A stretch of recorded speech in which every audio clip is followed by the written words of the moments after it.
What is going on, everybody? It is I, the Conservative Coin Collector, and today I do the complete history of the United States quarter. I have done videos on the penny, every discontinued coin, the nickel, and the dime. Today, I'm going to cover the humble 25-cent piece. I'm going to go from the very beginning to who knows where I'll wind up. Maybe I'll even stop at 2030, and that hasn't even happened yet. Thank you all so much for watching. You know to like, comment, subscribe, and share. Love you all, and on to the video. The first quarter goes back to the 1790s. It was the draped bust quarter. It was a name not only given to the quarter, but to a design of United States coinage that appeared on much of the regular issue copper and silver at the time, from 1796 to 1807. It was designed by an engraver, Robert Scott. And the obverse is... On the obverse is a Philadelphia socialite, Anne William. She remained essentially unchanged for several years, with the exception of an extra curl on her flowing locks in 1798. Without getting too out of detail and too out of range of this quarter in particular, let's go back to the basic design of the quarter and just the drape bust altogether. In 1796, Congress responded to the almost universal dissatisfaction of the first coins, the flowing hair dollar, and decreed a new coin be made. They wanted a new design. As it was custom of the time, all denominations bore the same design, or in this case, the same obverse. By a congressional decree, certain features were required: the eagle, the word liberty, stars, and the United States of America. And it was not considered necessary to include the value of the coin, since it could be discerned from its size based on its precious metal content. The capped bust quarter. John Reich designed the capped head concept of liberty, and it was modified by chief engraver of the mint, William Neese. It proved to be a popular design that lasted from 1807 to 1839 on the half dollar, from 1815 to 1838 on the quarter, and from 1809 to 1837 on the dime. Also from 1829 to 1837 on the half dime. All four of these coins were struck and made from 89.2% silver and 10.8% copper. The seated Liberty quarter. The seated Liberty coins, it appeared, the whole design appeared on the silver coins from 1836 through 1891, but it was on the quarter until 1873. The basic obverse was designed by mint engraver Christian Gobrecht and was drawn by Thomas Sully. It consisted of the figure of Liberty clad in a flowing dress, seated upon a rock, and in her left hand she holds a Liberty pole, surmounted by a Farragut cap, which had been a preeminent symbol of freedom used by the movement of neoclassicism. Although it had fallen out of favor in Europe by 1830, neoclassicism remained a vogue in the United States until after the Civil War. Liberty's right hand rested on the top corner of a striped shield with a diagonal banner including the word liberty, and the shield represented preparedness in the defense of freedom. The date of the coin appeared at the bottom below liberty. The basic reverse design of these Liberty coins depended on the denomination. The reverse consistently featured a wreath around the words, and before 1860, the wreath consisted of laurel leaves, and it was a traditional neoclassical image, but beginning that year, the wreath was enlarged to fill not only with leaves, but it was also traditional American agricultural products, such as corn or wheat. On the quarter, half dollar, and silver dollar coins, the reverse featured a central eagle about to take flight. It was striped upon its breast. the barber quarter. I covered the barber dime and barber coinage kind of as a whole when I covered the dime. Be sure to watch that video after you're done with this one. And essentially what happened is there had been increasing demand to replace the Statue of Liberty design. It had been in use since the 1830s, and by the 1890s, in fact even the late 1880s, people wanted that design to be replaced because it had been 50 or so years since that design was made. What had happened was Mint Director Edward O. Leach, he had been authorized by Congress to approve the coingery designs. He ordered a competition seeking a new look for the silver coins. As only the winner would receive the cash prize, and artists that were invited refused to participate, and no entry from the public proved suitable, which instructed Barber to prepare new designs for the quarter, which that had been speculated what he had wanted all along, so it all kind of worked out in his favor. In 1893, there was a quarter known as the Isabella Quarter, or the Columbian Exposition Quarter. It was a United States commemorative coin struck in 1893. Like I said, of course. Congress authorized the piece at the request of the Board of Lady Managers of the World Columbian Exposition. The quarter depicts Spanish Queen Isabella I of Castile, who sponsored Columbus's voyages into the New World. It was designed by Bureau of the Mint chief engraver, Charles E. Barber, and is the only U.S. commemorative denomination that was not intended for circulation. The Board of Lady Managers, headed by Chicago socialite Bertha Palmer, wanted a woman to design the coin and engaged Caroline Peddle, a sculptor. Peddle left the project after disagreements with the Mint officials, then who decided to have Barber work on the reverse design. Showing an alien woman spinning flax with a distaff in her left hand and a spindle in her right hand symbolizes a woman's industry. It was based on a sketch by assistant engraver George T. Morgan. The quarter's design was depreciated by the numismatic press. The coin did not sell well at the exposition at its price of $1.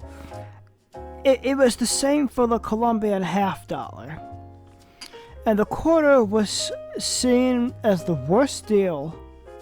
Nearly half of all the authorized issue was returned to the mint to be melted. Thousands more were purchased at face value by the lady managers, and they entered the coin market at the early 20th century. Today they are popular with collectors and hundreds to thousands of dollars depending on the condition of the coin. The Standard Liberty Quarter. It is a 25-cent coin that was struck by the United States Mint from 1916 to 1930. It succeeded the Barber Quarter, which had been minted since 1892, featuring the Goddess of Liberty on one side and an eagle in flight on the other. The coin was designed by American sculptor Herman Atkins McNeil. In 1915, the director of the Mint, Robert W. Woodley, began steps to replace the Barber dime quarter and $half as well, as he mistakenly believed that the law required the new designs.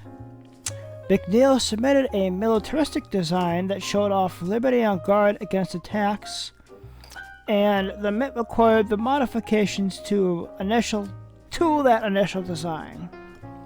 And McNeil's revised version included dolphins to represent the oceans. In late 1916, Mint officials made major changes to the design without consulting McNeil. The sculptor complained about the changes after receiving the new issue in January 1917. The Mint obtained special legislation to allow McNeil to redesign the coin as he desired. One change made by the sculptor was the addition of chainmail vests that covered Liberty's formerly bare breast. Yes, a coin had nudity on it, which I find absolutely hilarious. In circulation, the coins date wore away quickly, and mint engravers modified the design in 1925 to address the issue. The standard Liberty quarter was discontinued in 1931, a year in which no quarters were struck by congressional act. The Washington quarter, featuring the first president's profile, was introduced in 1932 to celebrate the bicentennial of his birth. Now, the quarter we have today, the Washington quarter, Washington has been on the quarter since 1932, and very recently he got a upgraded design, but it's still Washington on the quarter. There have been quite a few designs of the Washington quarter, and there are quite a few yet to come, so I have a lot of quarters to get through. First things first, the quarter had the eagle back on it from 1932 to 1998, and it was only made of silver until 1964.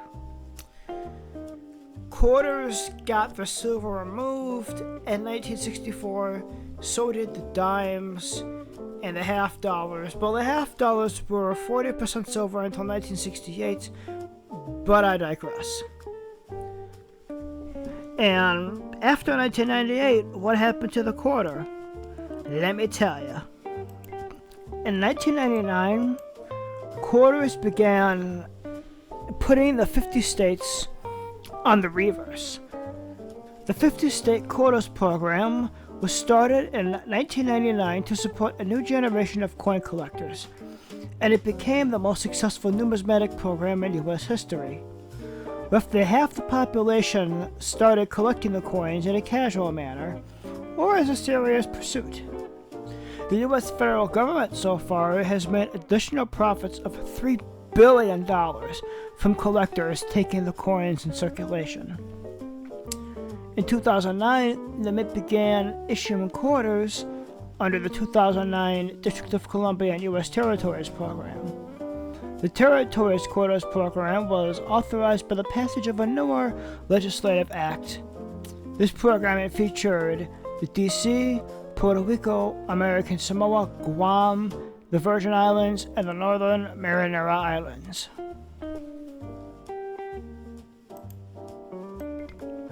America the Beautiful quarters were issued in 2010, and they lasted until 2021. The front of the coins depict George Washington, and a modified version of the portrait used for the original 1932 Washington quarter. There were 5 new reverse designs each year, one in 2021, each commemorating a national or a historic site such as national parks or national historic sites or national forests, one from each state and the federal district in each territory. The program was authorized by the America Beautiful National Parks $2 Coin Act of 2008. You may have noticed I skipped Washington crossing the Delaware for 2021. Nothing special about that coin. Same obverse, just him crossing the Delaware on the reverse. The American Women's Quarters program is different on the other hand. The American Women Quarters feature notable women in U.S. history commemorating the centennial of the 19th Amendment of the United States Constitution. That was the amendment that gave the women to vote. There are going to be 5 new designs each year from 2020 to 2025 for total 20 total designs. One woman will be honored on the reverse of the coin. And there will be 5 new selected each year. Maya Angelou was on the reverse of the quarter that I'm showing you right now. There are plans for future quarters. I obviously don't have the designs yet because they're not going to be for a couple of years. But America turns 250 in 2026. There's obviously going to be quarters celebrating that, and there are going to be quarters celebrating youth sports in 2027 through 2030. Whenever designs come out for that, I'm not sure, because 2024 is 3 years from now. No, it's 2027 that's 3 years from now, which is actually crazy, but we're gonna have to find out what the design looks like when the time comes. Obviously, if I'm still on YouTube in 2027, I will let you know what these quarters look like and make some history. I'm the Conservative Coin Collector. Thank you so much for watching. Make sure to like, comment, subscribe, and share. With that being said, I'm signing off. So long, everybody. Bye-bye.